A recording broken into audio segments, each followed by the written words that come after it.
ఉత్తరాది రాష్ట్రాలకు భారీ వర్ష సూచన. 9 రాష్ట్రాలకు రెడ్ అలర్ట్ ప్రకటించిన భారత వాతావరణ శాఖ.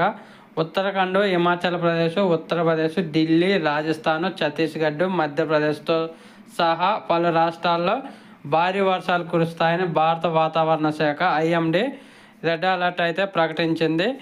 రాజస్థాన్ నుంచి ఈశాన్య దిశగా ఉత్తర పశ్చిమ బెంగాల్పై రుతుపవనాల కారణంగా ఈ రాష్ట్రాల్లో భారీ వర్షాలు కురిసే అవకాశం ఉందని, రానున్న 2-3 రోజుల్లో ఈ వర్షాలు ఓ మోస్తారు నుంచి అతి భారీ వర్షాలు కురిసే అవకాశం ఉందని చెబుతుంది. ప్రస్తుతానికి ఉత్తరాఖండ్, హిమాచల్ ప్రదేశ్లో అయితే భారీ వర్షాలు అయితే పడుతున్నాయి. రానున్న 2-3 రోజుల్లో ఛత్తీస్గఢ్, మధ్యప్రదేశ్, ఉత్తరప్రదేశ్, రాజస్థాన్, ఢిల్లీలో భారీ వర్షాలు కురిసే అవకాశం ఉందని చెప్పేసి వాతావరణ శాఖ అయితే హెచ్చరించింది. ప్రస్తుతానికైతే ఇది వెదర్ అప్డేట్ ఉత్తరాంధ్ర రాష్ట్రాల్లో. ఒక ఫ్రెండ్స్, వీడియో నచ్చితే లైక్ చేయండి, షేర్ చేయండి, కామెంట్ పెట్టండి. అలాగే మన ఛానల్ కంటిన్యూగా ఫాలో అవ్వండి.